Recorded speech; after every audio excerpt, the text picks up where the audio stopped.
Mike McCarthy, the new head coach for the Pittsburgh Steelers. He has a long history coaching in the NFL as a head coach. In Green Bay, obviously, starting in 2006, and then Dallas in 2020. He ran elite offenses for both teams and won a ring in Green Bay. That's no doubt. I'll give the move a C+. And that has nothing to do with Mike McCarthy. I actually think Mike McCarthy's a pretty good coach. I mean, he's had success. Evidently, his records have shown that. His offenses have shown that. But guess what? This is the Pittsburgh Steelers. And hiring Mike McCarthy is such a Steelers thing to do. This is not a dig on Mike McCarthy because he will probably bring more offensive success to Pittsburgh than anyone has brought in the last decade. But what was the point of Tomlin hanging up the cleats this year? You were looking for a rebrand.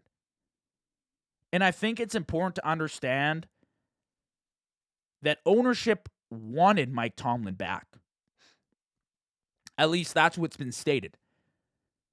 So they weren't necessarily ready to move on from Tomlin and the whole wild card knockout situation. They weren't ready for that. And then you bring in Mike McCarthy, who is, of course, offensive-minded, but kind of the same shit. Which is just confusing to me, right? I think ownership is in over their heads, and they have big egos, and they're too stubborn to realize that maybe they need a change. There is a rapidly changing head coach landscape in the NFL,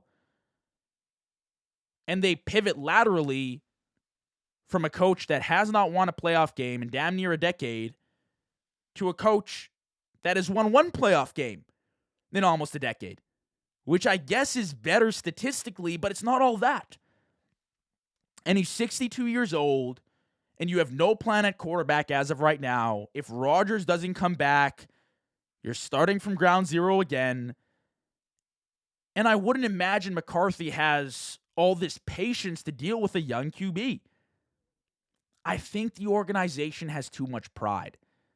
Now, maybe Pittsburgh, their offense finds success. They find their groove under Mike McCarthy. Like I said, he's led good offenses, but again, that's been with good quarterback play too. He's had Dak. He's had Aaron Rodgers, who might come back for the Steelers, so I don't want to count that out. But at the end of the day, it's like, what does the fan base want right now? Well, I think the fan base would have been happy if you hired a super young head coach, got an innovative mind in there, and maybe you tanked. Maybe you had a year where you were just trash, or 2 years, or maybe 3 years.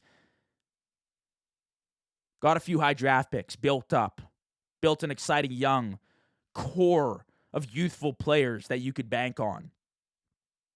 But to me, this is no different. This is, if you weren't with us at 9-8, don't be with us at 10-7 and a wild card knockout. That's the vibe it gives me, right? And I don't think Pittsburgh necessarily has this offensive firepower that Mike McCarthy is super excited to walk into and deal with. Like I said, the quarterback situation, unanswered. We do not know what's happening there. And then DK Metcalf, good. Outside of that, nobody really established. Backfield was pretty good. Gainwell, Warren, I don't know who's free agents there right now. I'll have to check that out. But again, it's like, I don't know. It feels like a lateral move. And this is not a knock on McCarthy, who's had success. He's a good fit. It's just, what was the point of the move, right? And then I started to realize, well, maybe they didn't even want Tomlin to go.